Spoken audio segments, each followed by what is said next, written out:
Hello, my friends, and I hope you are having a fantastic day. Well, I'm going to be honest, today's been interesting. That's the best way I can put it. Because, well, we got a lot of DragonAge stuff coming out today. And I've been kind of rolling it around in my head, trying to decide how I wanted to approach it. Because I'm sure you've noticed I'm always trying to approach things in the most thoughtful way I can. I don't want to just be a channel that repeats things that I know everybody else is saying. I don't see value in just saying the same things that everybody else is saying. At that point, I just want to let people who are going to say things better than I can say it and, you know, be quiet. That's always been my nature. But I still feel, because of the emotions I have regarding this, that I feel like I have things I want to say. This will probably be just me rambling, I'll be entirely honest, because I don't know that I don't have any specific examples I want to pull. There's some things. I listened to a couple of different reviews today. I read a few different things. And of course, there's all of the reviews that are out on Metacritic and the ones from the one from IGN. Oh my God, that one is hilarious. As well as, you know, the drama around, you know, them sending codes out to people they felt were only going to give them positive reviews and not sending codes to people who had less than glowing things to say. And not that that seems to have really helped too much in some places. Specifically, I remember when I made one of my first videos and about the second release trailer they put out, and people were coming into my comments saying, oh no, you need to watch the video by this guy. He had great things to say about it. He's always fair, and he said some of the best stuff, and so it's got to be good. And then I went and this poor guy's had one hell of a day. Mr. Matty Plays has got a whole drama going on in his neck of the woods to top it off. Apparently he gave his editor some footage, and his editor gave somebody else some footage, who gave it to somebody else, who then posted it online, saying a lot of the things most people think about what's going on, along with some other weird shit, and has to deal with the fallout on that. But he went to the pre-release event where he played 7 hours of game, and he came out thinking that the game was going to be great. He was happy with what he played. And then he gets the actual game because, you know, he said good things. So obviously they sent him the code, and he reviews the game, and he's not happy anymore. He has no good things to say, and partly feels lied to because apparently the portions of the game that they were able to play during the pre-release event were highlights from about 9 different sections of the game, as opposed to just the first portion of the game, which he had been led to believe is what was going on. And now, knowing that and reflecting back on some of those trailers, I feel very much everything positive that we've had to see about Veilguard is in those trailers. Kind of the way a bad movie trailer will put in too much of the movie. I kind of feel like they probably put in too much of the game. I think they showed everything they had, thinking that was what was going to entice people to buy the game. And it's not. I mean, I still think they might break even, but I don't know that they will go any further than that. But it sounds like everything we thought. And this time, I'm not getting it from my own intuition, which I have a tendency to trust my own intuition. I think it's pretty cool the way that it's usually right. But now I have it from people who actually played the full game for 55 plus hours and say that the best part of it was the last 2 hours. Another fellow, Skill Up, played the game, and the combat was exactly what I thought it was going to be, as he said.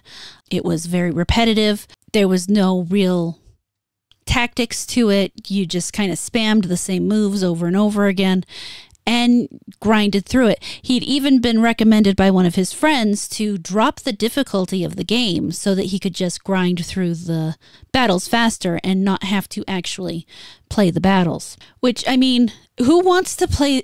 I don't want to play that game.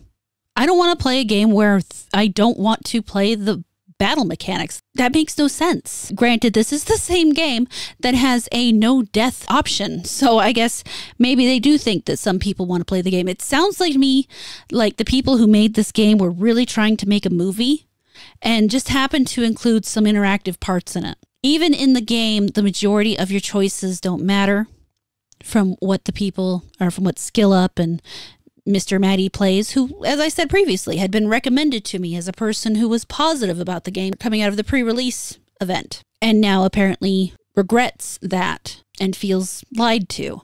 But I kind of feel like we were all lied to. And they said they were making a bioware DragonAge game, and instead they gave us, I don't know what you want to call this. I call it a piece of shit. And I could pull up, tweet after tweet representing my position, echoed in other people. I could tear apart the IGN 9 out of 10. And don't forget the part where they say here, enjoyable action combat, a fantastic cast of allies with sweeping story arcs all their own, top-notch cinematics, and moving, nuanced character writing are the wings on which this triumphant dragon soars. Oh my God. That right there is, from what I can tell, better writing than the entire game. If we never get another DragonAge, at least it got to go out on a high note. I read that literally after I woke up this morning. I opened my Twitter to give things a quick pass over, and that was one of the first things I saw, at which point I tossed my phone on the bed. My boyfriend Sheep saw it, and he couldn't stop laughing. It was a good 3 minutes before he was done with his fits of laughter, because we knew that this was going to get a high score. There was no way that they were going to give it an actual reasonable score. All of the dialogue I've heard to this point has been stilted. Now, I will grant a couple of concessions in that some of these are very severely out of context. Some of the nuance could be lost without the context on either side of these things, but it's so prevalent and repeated in DragonAge that I have an issue believing that that's it every time. I'm sure there's one or two places where that is what's going on, because you know that you can change things by clipping them out of context, and I don't like to go after things based on the most negative interpretation because there is a lack of context. Now, there is a huge amount of subjectivity that's going to go into these game reviews. This fellow here does appropriately point out that people have a tendency to ignore positive opinions and pay attention to the negative because of their confirmation bias. I wouldn't go as far to say the cope and butthurt part, because here's the issue. If you are someone that is going to like this game, you're going to like this game no matter what I say. And I've said before, that's fine. I have no problems with other people liking this game. I have a problem when someone tries to tell me I can't not like this game because I am a DragonAge fan. And in my opinion, this game has turned away from everything that was DragonAge. And I've said it repeatedly before what I believe those things are. The ability to pause in tactical combat. Yes, the combat has changed from DragonAge Origins forward. However, that was a piece that they kept all the way through, all the way to Inquisition, even if only a minority used it. I was one of that minority. I enjoyed it. The dark tone.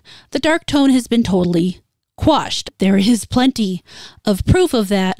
The Pixar-esque characters being the biggest example of that issue. Watching people's gameplay and just looking at it makes me feel like they should be singing and dancing. I was watching one of these reviews with my mother in the room, and she agreed. I mean, she's never played a DragonAge game, but looking at the characters themselves, she agreed that they didn't fit the backgrounds that were created to put these characters in. There is a fundamental mismatch between the characters and the background art. Some of the environmental art is absolutely gorgeous, and the characters are complete cartoons in regards to it. It does not come off well, and it does not allow someone like me to get into the game. Now, because there are people out there who are unhappy with it, does that mean there are people who aren't going to like it? Of course not. Some people are going to like it based on the fact that it has a specific type of story that they want to see alone. That's all it takes for them. And, you know, that's fine. It's your money. You spend it however you want. When estimating how much it would take for me to play this game, I decided someone would have to pay me $3,000, buy the game. I would take a third up front, a third halfway through, and a third 2 hours before I finish the game. That's the only way I would play this game. Thankfully, I don't know anybody who either has the money to do that or the desire to torture me that badly. So I'm safe. That is what it would take for me to waste my time on that game. And it's interesting to see the people who are like, oh, you just hate it because you want to hate it. You know, at this point, it doesn't matter what I say. You're going to believe what you want to believe about my critiques and my opinions. So I don't really have any reason to change them. If you don't want to take my opinion seriously, I have no reason to count your criticism of me in any regard. It's kind of a two-way street on that for me. So I don't care if everybody else in the world gives it a 9 out of 10. I'm not playing the game. I have seen what people have to say about it. I have seen gameplay. I have many opinions about many different things. And it's not worth my time. It's not worth my money. When it actually comes out, we will see how many people actually think it's worth their money. And really, that is what I was waiting for. I wasn't really planning to make another video before it came out. But with all this going on and watching it and, you know, like I said, all the feelings coming up, I felt like I had to say something because it's depressing. It is depressing on the grandest scale. And yes, I know I should have known from the beginning and narrative and blah, blah, blah. I don't feel like it's really a lot to ask for people to be creative. I am probably going to irritate people when I say I don't care if you put your gender bullshit in my game as long as you make it interesting. As long as it's not just here we are in this world foreign to what we are living in, entirely different place where they have entirely different races, and the best you can come up with is a character literally calling itself non-binary. You could have done anything. You could have actually expanded the lore and created something that would allow for the same thing, for the same type of representation, and made it actually more meaningful because you put thought into it. Instead of just blanketly stuffing something in there like it's just supposed to fit when it doesn't. And then you want to turn around and call other people bigots because they want you to actually put in some work when you try to do this stuff. At worst, you want me to spend money because you just put that stuff in there with no effort whatsoever. I don't understand why wanting creativity in these regards is bigoted. You know? I don't know how that is bigoted. How is it harmful to any group of people? And maybe that's my white female privilege speaking or something. I don't know. To expect if someone's going to integrate something about you into a game that they would do it in a way that showed thought and care and not just, hey, look, this person's just like you. Give me your money now. Oh. I will say on one hand, it's interesting to watch people be really upset about the way some of this is treated. Here's one of those things I will never understand, and maybe someone in the comments can explain it to me. If I am playing a single player game and someone over there doesn't like it and they say, hey, I don't like that, why does that affect the fact that you enjoy the game? Why are you now offended that they said, hey, I don't like that? If you go to the point of asking why they don't like it and you're offended by why, that's your fault. You shouldn't have asked why. You should have just continued playing your single player game.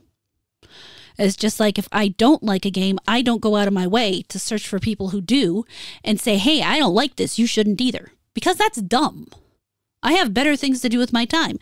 Technically, the person who likes the game should have better things to do with their time too, like play the game. And leave me alone to complain about it in my nice little dark hole where apparently nobody cares about me. I'm okay with that because that's the situation I put myself in. Everything else here is just noise. There's so much going on at once. You're going to have people who downplay the negative critiques because of the whole culture war issue. You're going to have people who gloss over the negatives because of the culture war issue. And it's like, why? I keep saying it and I'm I feel like a minority of people understand that if we just keep going over this woke versus not woke conversation, we're never going to fix the real problems, which is a lack of creativity and just moral bankruptcy in gaming. And I don't mean moral bankruptcy in that they're putting ideas that are morally incorrect, because for the love of God, people have been playing morally incorrect games since gaming was invented. Stealing cars isn't exactly a morally positive game. I just want them to actually put effort in and make a good game. I want compelling stories. I don't want, well, if we say that this person is on a journey to discover their non-binary selves, people are going to love that. In a medieval world where none of this makes any sense, because they surely would have they have their own words for hello and goodbye. Why wouldn't they have their own words for that stuff? Anyway, I've just managed to yell at this a lot longer than I thought I was going to manage. So I'm going to go ahead and wrap this up. I probably won't say much again about this until it actually releases, just because I would like to see the numbers before I have much more to say. I want to see if the current weight of the economy allows people to give this game a chance, because I do think that in a better time and place that a lot of people would happily just, okay, well, it's a DragonAge game, I'll give it a shot. But we're not in that spot now. We're in a spot where people are definitely watching their money a lot more closely. So I want to see if that has an effect, because I know realistically that it should. Anyway, let me know what your thoughts are. I'm sure a lot of you are feeling just about the same way I am. But let's commiserate together. Look forward to reading your thoughts down in the comments. Thank you so much for watching this video. I really hope you enjoyed it. Please like, comment, subscribe, and turn on the notifications. If you really liked it, you can feel free to share it around, and I will catch you later.